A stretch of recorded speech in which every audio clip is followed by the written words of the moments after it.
Hi, everybody. My apologies for the technical difficulties to get us started, but here we are live. And it's really a thrill to be able to be here and to share with you on this broadcast today. I want to welcome our live audience, and I also want to welcome our recorded audience today. And to the live audience, I want to say we very much appreciate having your questions. So if you're watching us either on Facebook or on YouTube, you can just make a comment on this broadcast and the question will come up onto my screen. And when we get to the question point, I'll click on your question and then we'll be able to see it and Edie will have a chance to answer it. So get your questions ready. Now I'm very pleased to be able to introduce Edie Littlefield Sundby, who is a pilgrim walker on El Camino Real. She's author of the very inspiring 2017 book called The Mission Walker that chronicles her story as a cancer patient who decides that she wants to walk to live. I consider it to be a testimony of courage, persistence, and grace. Edie is a corporate executive, an entrepreneur, a mother, and a wife. And here is Edie Littlefield Sundby. Welcome. Hey, thanks. Thanks, Sandy. It's so great to be with you. Yeah, I'm so glad you're here. And thanks for your willingness to share with us today. I so much appreciate it. Now, Edie, just so that everybody knows, you're coming from your home in San Diego. Is that right? That's right. Okay, and you're having good weather down there, I hope? It's gorgeous. Okay, good show. Now, Edie, welcome. Thank you again. And I just want to start off with a check-in because every one of us who has read your book, I'm sure, has one question on the top of their minds, paramount, and that is, how is your health today? How are you doing? I thought you were going to ask, why the hell did you do that? That's question number 2, I think. Okay. My health, I was at Stanford Cancer Center on September the 28th and 29th for scans and oncology appointments for 2 days. And literally, I'm one of these fortunate people in that they really look at everything inside from the very top to the very bottom. And everything is looking good. There's a little spot on the pancreas, but it's just one of these wait and see kind of things. And the thing I really love about oncology is they really understand when to get serious and when to just take a, let's just be relaxed and take a look at and be patient. And so right now, all is good, and that's good enough for me. Okay, that's great. I know we're all reassured to hear that.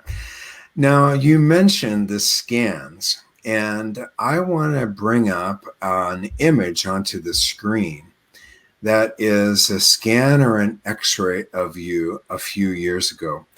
And when you talk about this in the book, you talk about it in terms of the abyss. This is a picture of you, picture of your body, and a list of the places where you had cancer. Do you want to describe this for us?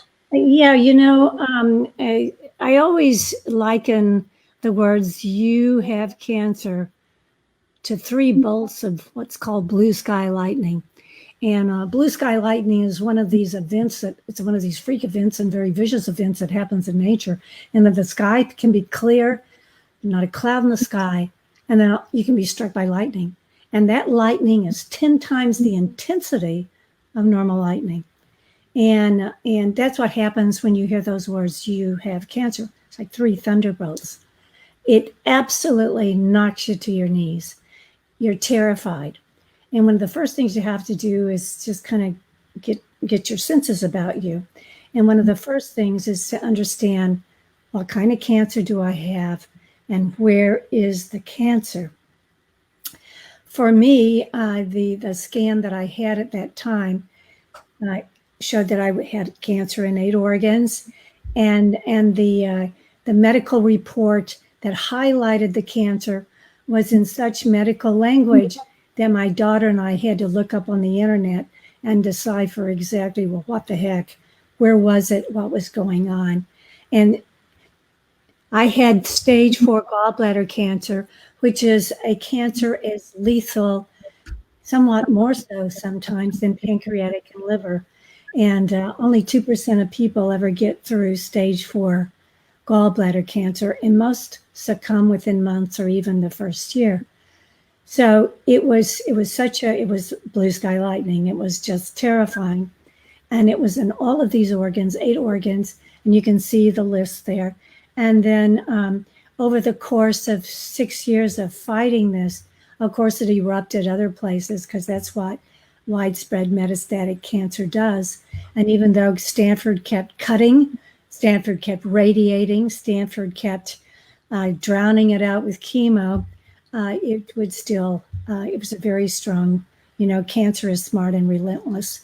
And lucky for me, my team at Stanford was as relentless. Yeah. Well, I wanted to share this picture of your team. Do you want to just give an overview? What are we seeing here?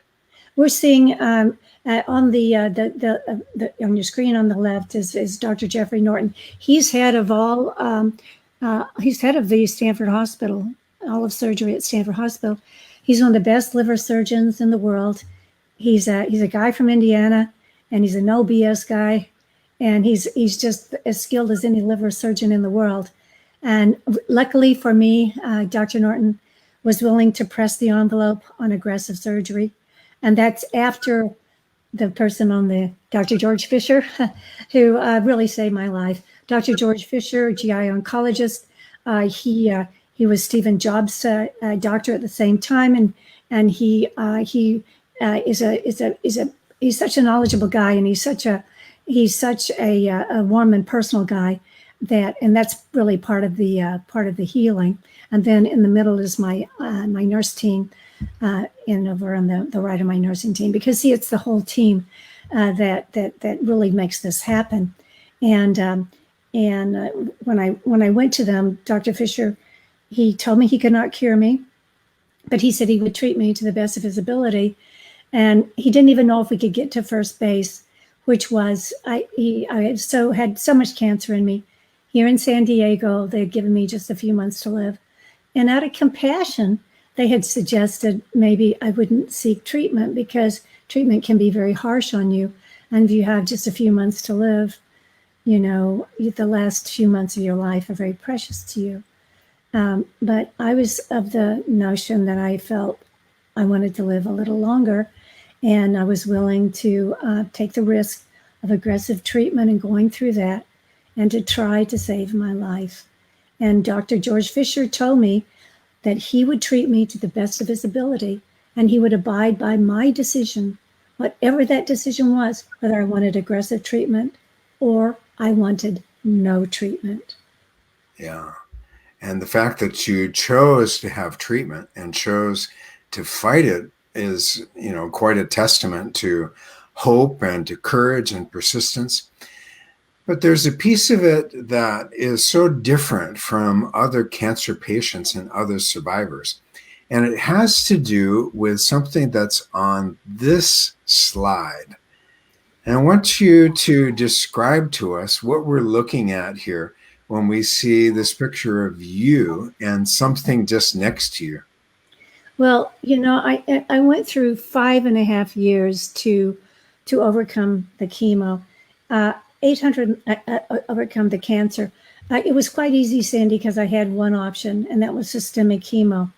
The only thing that would save my life would have a chance to stop the to stop the cancer, to slow it down, to extend my life was chemo.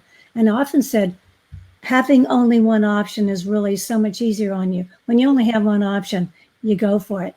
And so I really went in a big way with chemo. And it took 5.5 years, 79 rounds of chemo, 832,000 milligrams. And at 5.5 years, 4 radical surgeries. I lost 60% of my liver. I lost part of my colon, part of my stomach, and another surgery. I lost, and then it came back and exploded into my lungs, both lungs, and I lost my right lung, and I even lost part of my throat. And so when all that was over, 5.5 years after that, when we finally were able to subdue it, I was so overcome that I needed to do something really wild and crazy to elevate, to transcend above it. And I was so grateful. I was so thankful to be alive. And when I was driving up to Stanford on Old Highway 101, which is actually the old El Camino Real, kind of close to the old Camino Real, I saw all of these mission bells. And these mission bells are every mile on Old Highway 101 on the El Camino Real. 500 miles of these mission bells. As I'm driving up to Stanford to have my lung removed, I wanted to stop. I wanted to hug every one of these mission bells. They literally thrilled me. And I didn't know very much about them. And of course, my curiosity, my spirit was my spirit was aroused. And I soon found out all about them, the old mission trail.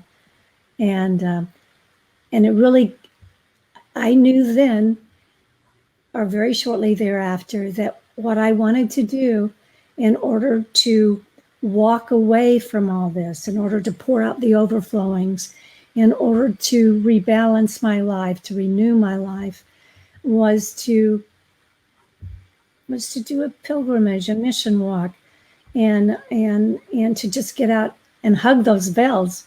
I was going to hug those bells, and those bells start at Mission San Diego, and there's a ladder, 21 missions, as you know, that goes all the way to Sonoma. Well, let's talk a little bit about those missions. I have a map here that also has a picture of you as a walker that says, "Follow the bells of El Camino Real." Now, you live a few miles from the southernmost mission in this string, don't you? Yes. Tell us about that, and then introduce walking the El Camino Real in California. Okay. Well, as you can see there, the El Camino Real, the missions are like a ladder that go up the coast, over the mountains to the inland valley, and then over the coast again, a ladder up the coast. And it's 800 miles. But Sandy, as you well know, what's wonderful about it in terms of a walk is it's not 800 miles. No, it's 21 missions. So every 2 or 3 days, you get to a mission. And it's a purposeful walk. It's a meaningful walk. It's like a walk.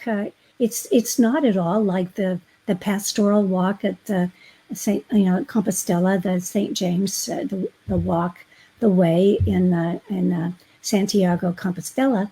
It's nothing at all like Europe. It's nothing at all like Canterbury. It's nothing at all like anything in the world. Just like California is nothing like anything in the world. So indeed, I wanted to walk this trail, and I just did on the internet in 2000. The year was 2012. I had my lung removed the very last day of August in 2012, and so I had 5 or 6 days in the hospital, intensive care, recovering, and I even started then. And one of the things I did is I just Googled it, and I came up with, yes, Butch Briary. It's guidebook. The Hiker's Guide. And honest, to me, it was like a gift because I realized that not only had someone done it, but someone had done it, and it meant so much to them that, and I found out later that Butch and Sandy Briary, that Butch in his kitchen table in Oregon had mapped out the old mission trail, and he actually went down several times to scout it out to make sure that he had got it right. And he had done this only a few months before I connected with him. And so I ordered the Hiker's Guide, and I knew where to start. I knew what to do. Yeah, that's awesome. Well, kudos to Butch Briary for pulling that together. And of course, there's a whole network of support called the California Mission Walkers that help, right? Yes, and at that time, it wasn't. At that time, it wasn't. And that's what they've done since then. But what we had back in 2012 is I had Butch's first Hiker's Guide. And and a couple of other people had walked it. A lady in San Francisco, gorgeous lady, Stephanie Dodaro, had walked it. But of course, they'd come from San Francisco down to the coast to San Diego, which is a very different walk. And another, Kirk Buckley had done it. And so other people had done it. And before them, a Jesuit missionary, Father Richard Roos, had done it. And one of the things I really was curious about how they did it, if I was going to do it. And so I looked at their journals, for example, Richard Roos, and I put together day by day from his journals how he did it. And then I looked at Kurt Buckley. How did Kurt do it day by day? Where did he run into trouble? Where were the sticking points? What did he learn?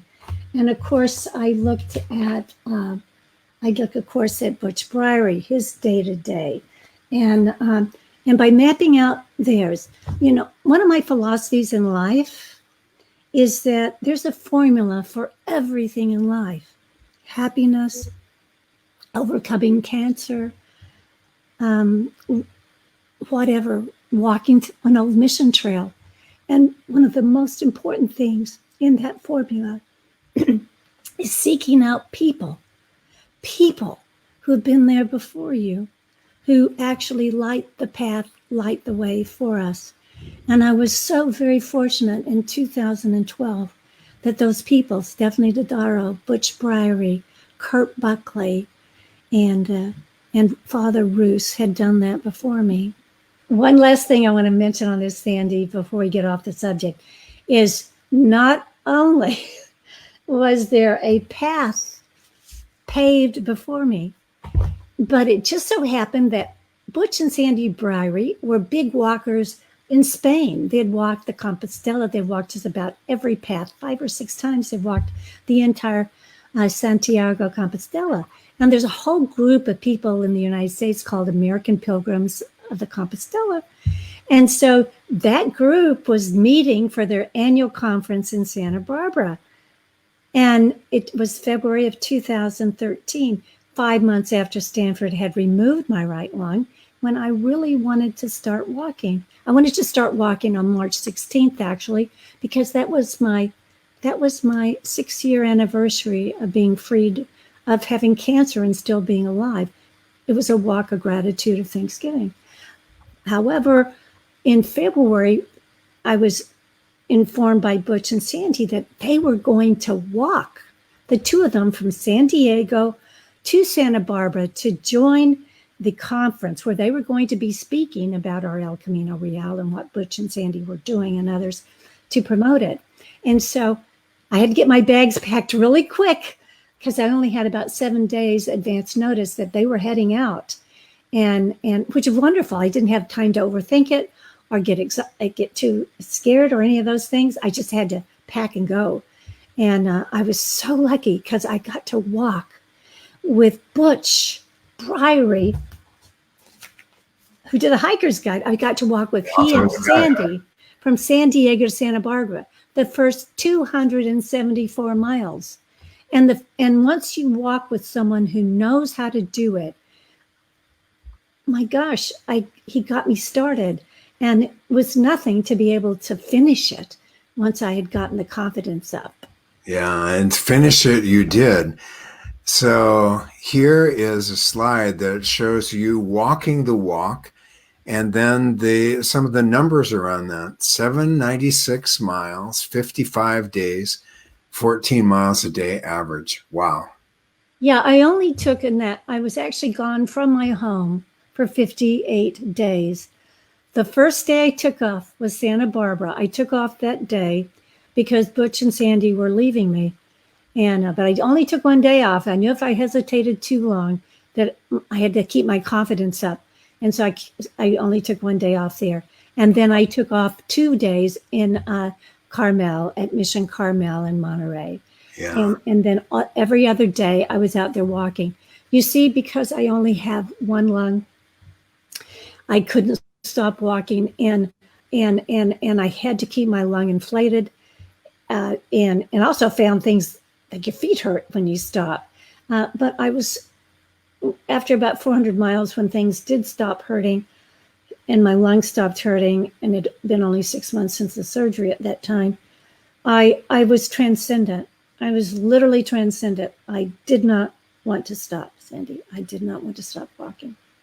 Well, so that's a great segue into what happens next, which is you keep the pilgrimage going. And here's a slide that shows you walking in what looks like a desert and then a map. So tell us about how you decided to walk in Baja, California, Mexico. Yes.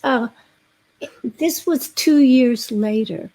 2 years later, and we knew with that blue sky lightning hits you, it doesn't just hit you once. With stage 4 metastatic cancer, it hits you time and a time.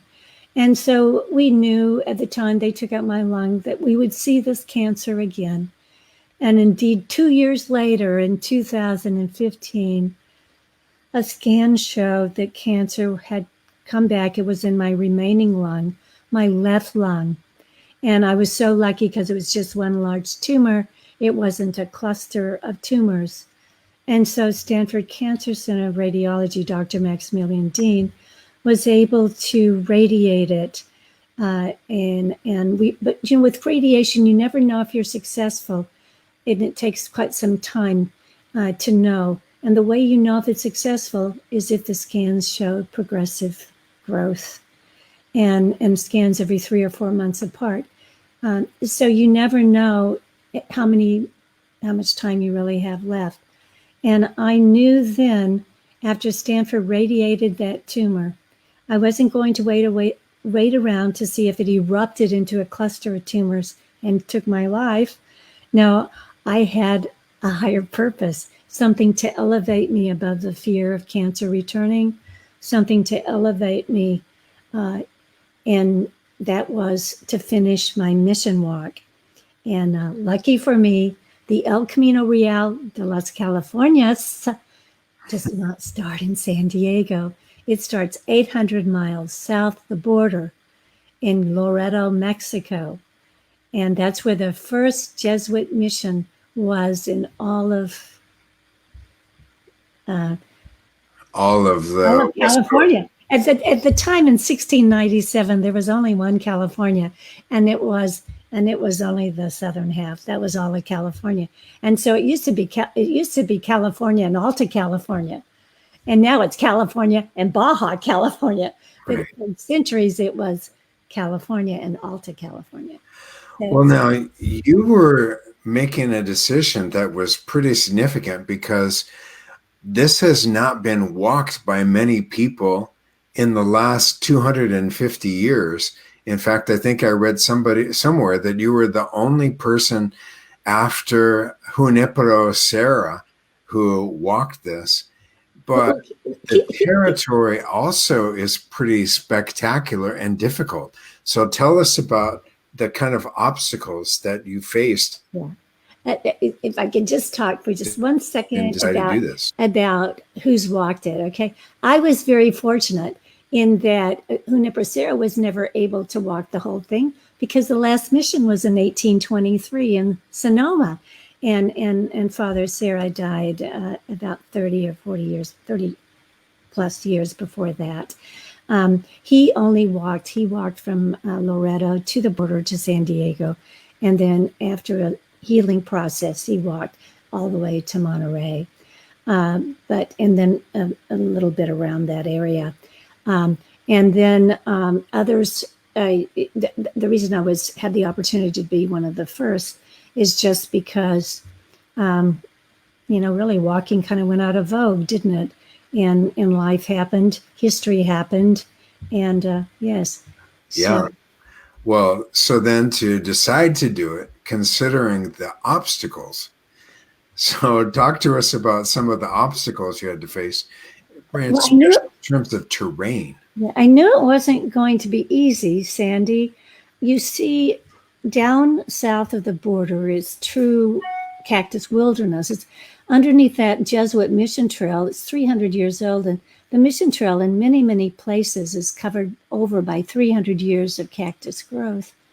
You see, people live in those roadless ranches along the Mission Trail, but the population's so sparse in those roadless ranchos that many of the trails are not trod and have not been trod for several hundred years. And this quote up here, in 1908, the American Geographical Society said that Baja California, Mexico, in 1908 was the least known territory of the world outside the polar areas. And even in 2015, when I went down there, it was still one of the least known places in the world. It's so remote. It's so barren. There's nothing but lava, rock, and cactus. Now, a Jesuit missionary had a more descriptive term in 1700s. He said it was a miserable, wretched place because of, there were a lot of cactus and dangers. But one of the things, in about 30 years ago, someone described it as a land of hope, a geography of hope. And I think that, isn't that true of a desert wilderness? What's the difference in a desert wilderness? It's a geography of hope. Well, that's a very optimistic way to look at this wilderness. And that shows a little bit of your outlook, which I want to get at a little bit later too, to see what kind of outlook allows a person to be able to do something like this. But I want to keep going and show you more of the terrain.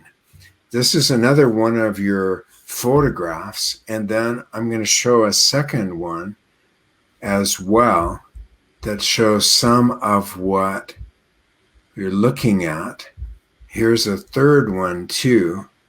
Maybe we'll rest for a minute on this third one. Describe what we're looking at here.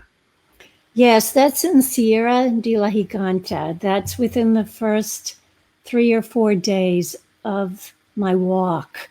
And I'm going to put in quotes, my walk, because the Mission Trail was so inhospitable. As I mentioned, parts of it were covered over by 300 years of cactus. This is my vaquero, Raimundo. Raimundo grew up along the Mission Trail in a place called Rancho Paso Hondo, and he was my first vaquero. And actually, his wife Rosa joined us. She also was very familiar with the terrain there, and so he's actually hacking a trail. And I'd like to just share with you. Of course, you pack light on a trip like this, and I took 2 shirts with me. One of the shirts I'm wearing on the cover of the book. The other, that's polyester. The other, I took a cotton shirt with me, thinking the desert cotton would be really nice, absorb, heat, the sweat and everything. Well, this is my shirt that I had on. My second shirt I brought with me. Okay, just a second. Let me make sure I got it unfolded here. Oops. This is the second shirt I had with me. Okay, my cotton shirt. This was 3 days.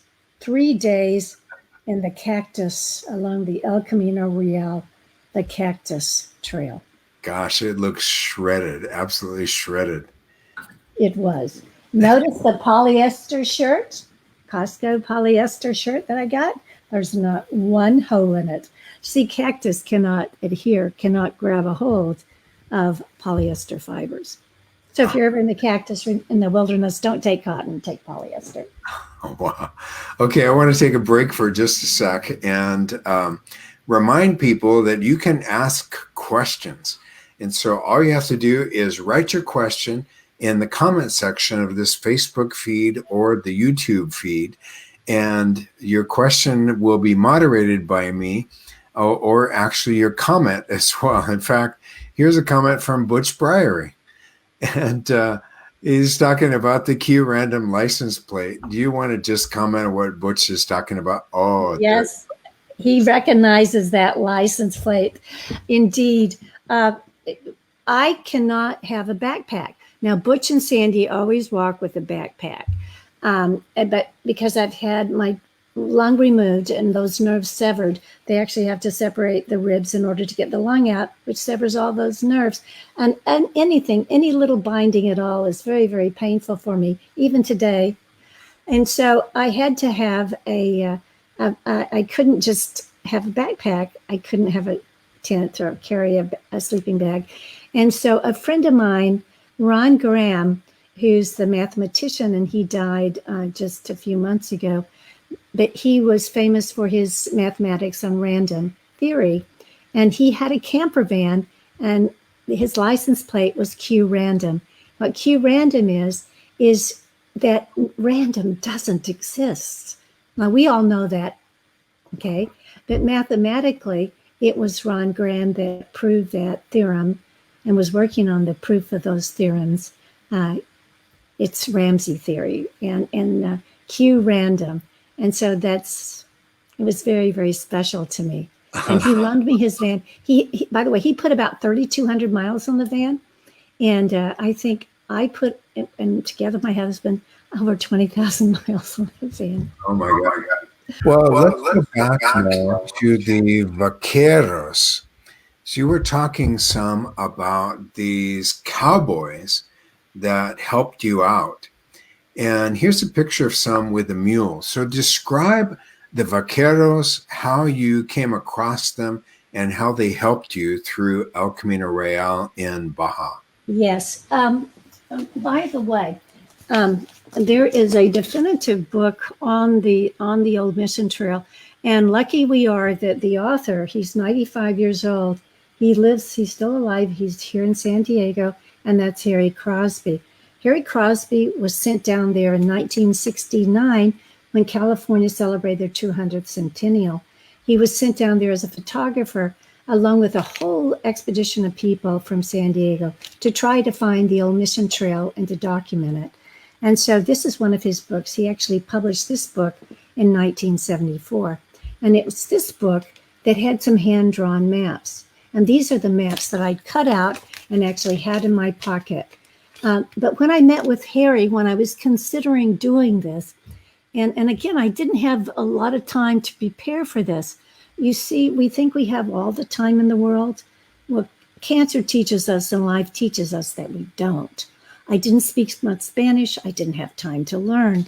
I knew that it was not well mapped, but I knew that there was no communication. There'd be no cell phones. There'd be nothing like that.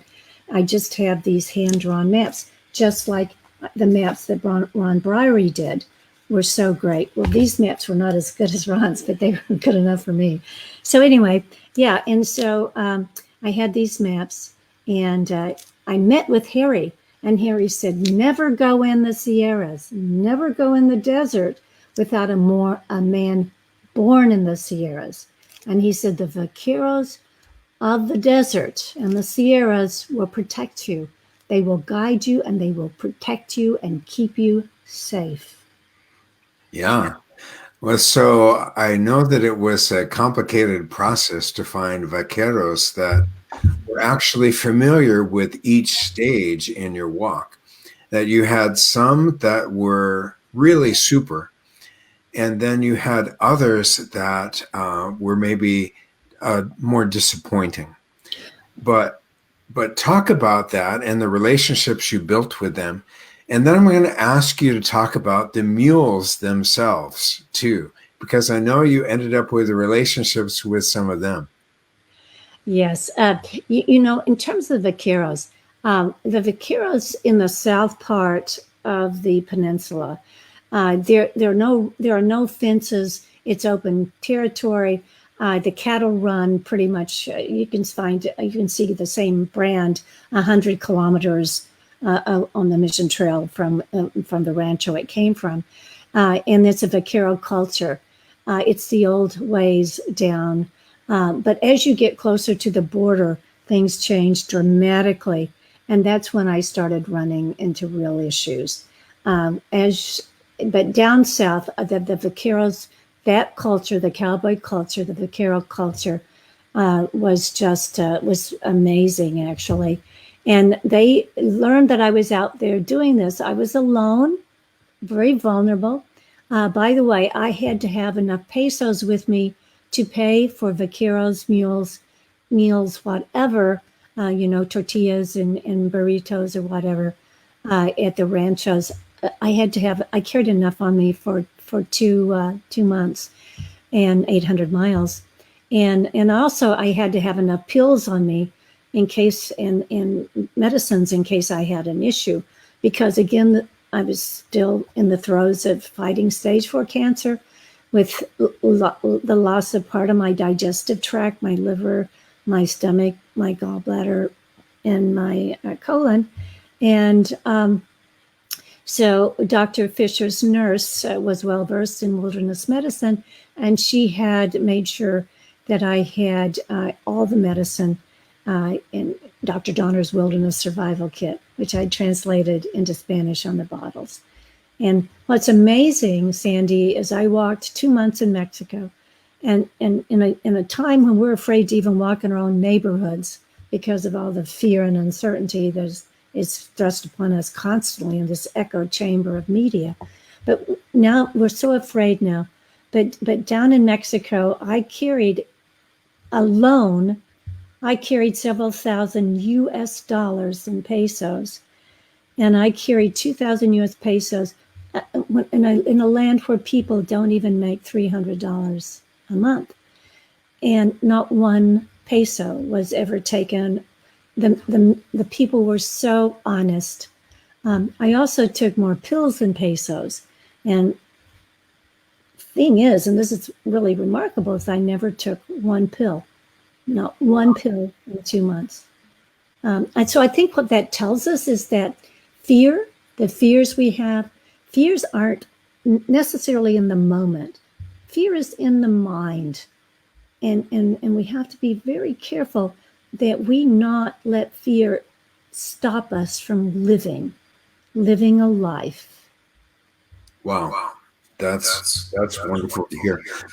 Now, before we go on and follow up on fear, and one of the things that I think a normal person would have been quite afraid of, I want to remind people that you can just write in the comment section on Facebook or YouTube, and your question or comment will come up on the screen. And I know Edie, and certainly I, would love to see your comment and know that you're here.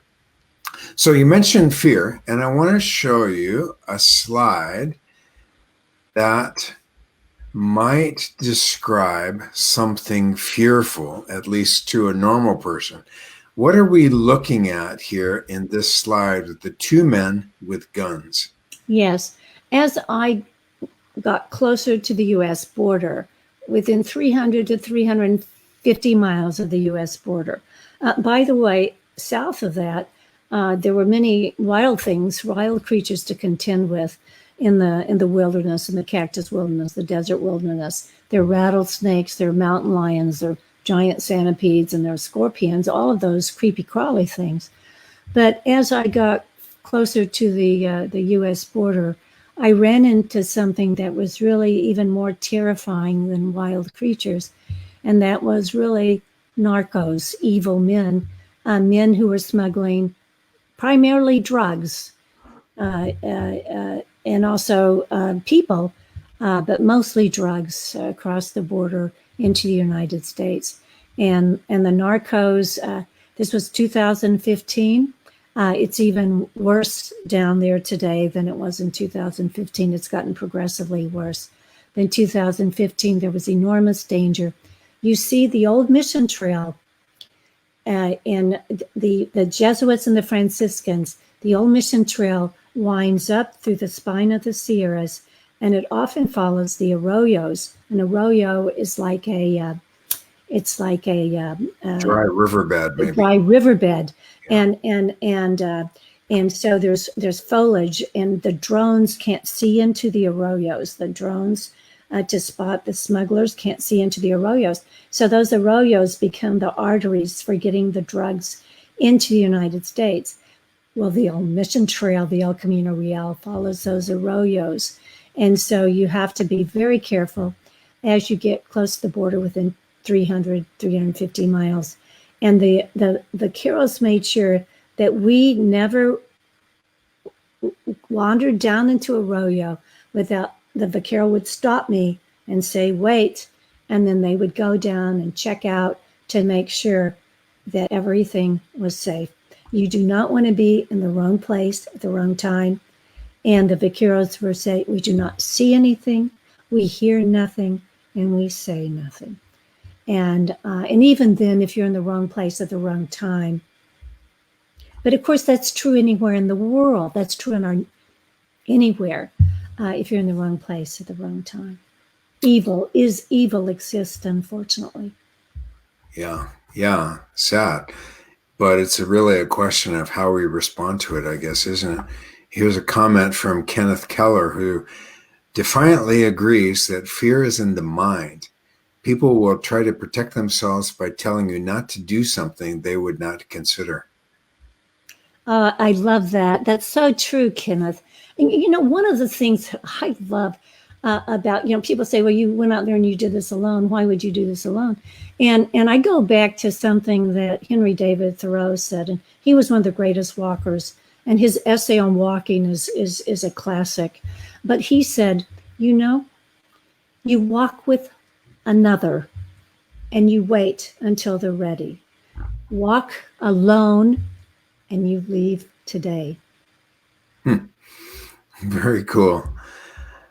Well, I have, since I read your book, I have wanted to clarify for myself how it is that you came to lessons like that about fear and about persistence and about courage. And I have suspected that there is a faith element in this as well. Huge. Talk about that. You're safe here. Talk about it.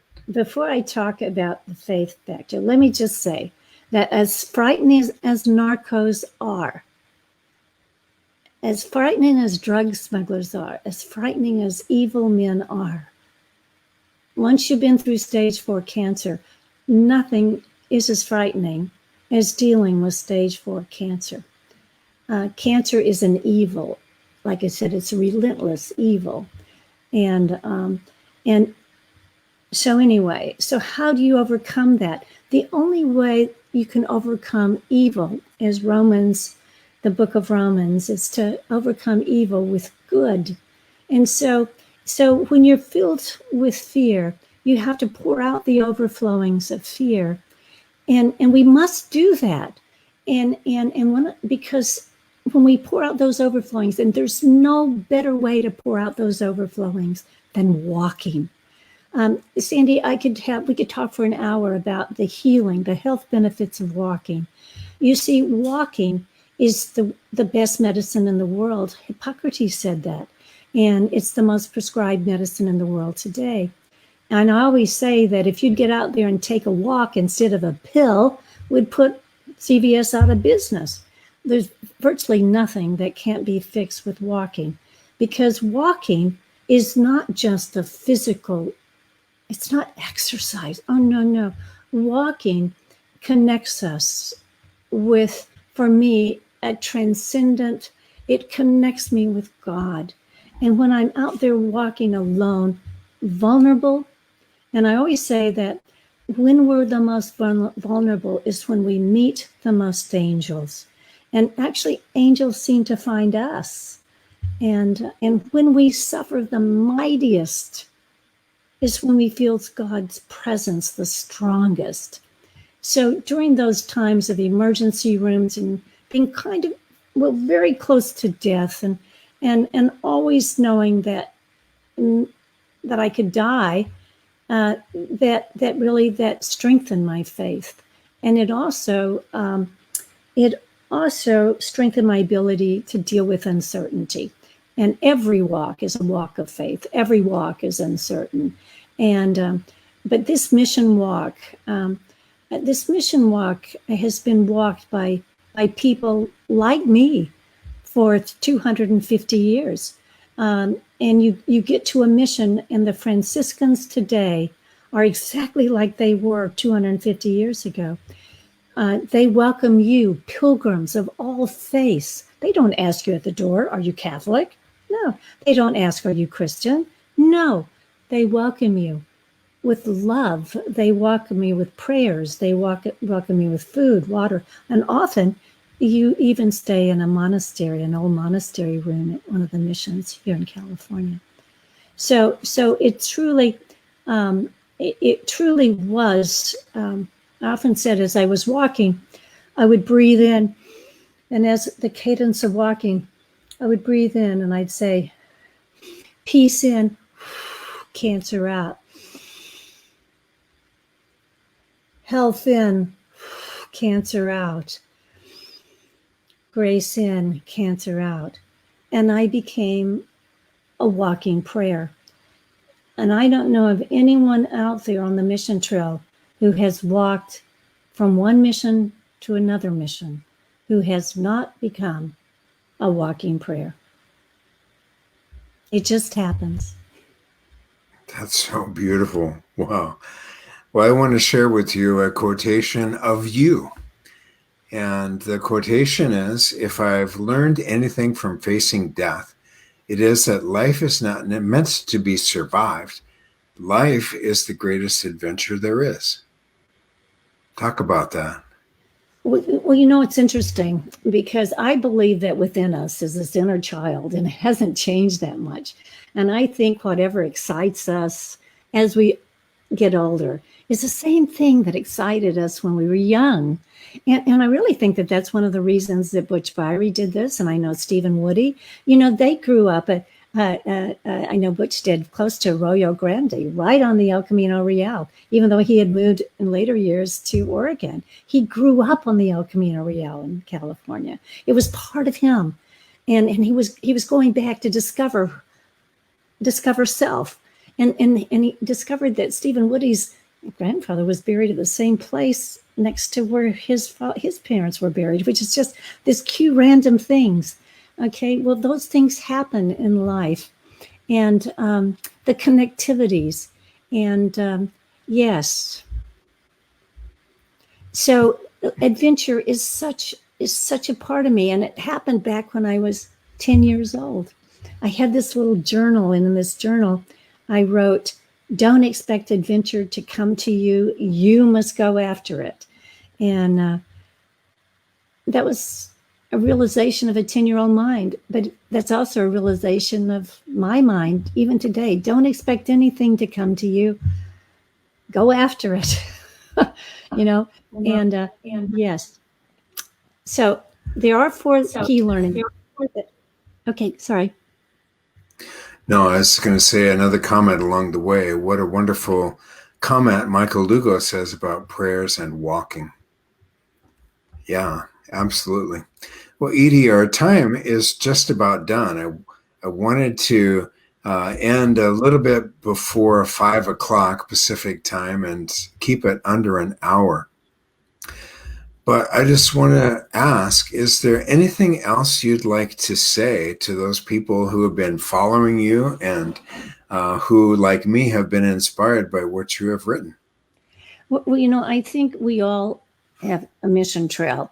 And one thing about life is that blue sky lightning hits all of us, whether it's coronavirus or whether it's a lost job, a lost relationship, cancer, whatever it is, death. And so we have to rise above it. And sometimes we have to do something wild and crazy to rise above it. We even have to walk a 1,600-mile mission trail or an 800-mile mission trail. And yes, life, we all die, but it's never, ever too late to start living. That's a great word for us today. It's never too late to start living. Edie, thank you so much. Thank you for this interview, and thank you for the gift of your book to the walking community. And I just want to recommend it to people. There are really three parts of it. The first is the story of cancer and introduction to who Edie is. And then the second is the story of the walk in the northern part of the trail. The third is the story of this Baja California walk, which itself is so amazing. And each section has something to say. And it gets to be really about adventure when it gets to that section in the Baja, California. If you haven't read it, I hope that you will. And here are a couple of comments as we close. One from Elizabeth Campbell. Good line. It's never too late. And one from Pam Ray. This was wonderful. Thanks, Sandy and Edie. Edie, thank you. I would like to just acknowledge Pam Ray and Jerry Edwards and all the things they're doing to help people get out there and do their first mission walk. They have been going from Mission San Diego to Mission San Luis Rey, taking groups and taking 2 or 3 days to walk and giving people the confidence, just like Butch and Sandy Briery gave me the confidence. Taking the first step is the hardest, but the next step is tough too. But if you've got someone like Pam Ray or Jerry Edwards out there with you, and that's what they're doing, is they're helping mission walkers. Thank you, Pam. Thank you, Jerry. And thank you so much, Edie. Thank you for being here with us. I just want to say to all of the people in our audience today, thank you so much for joining us today. I hope that you have been inspired, as I have been, with the story of Edie Littlefield Sundby. Her book, of course, is The Mission Walker, and it's available in all of the usual outlets, and I can't recommend it too highly. Thank you, everyone, and we wish you the very best on this day.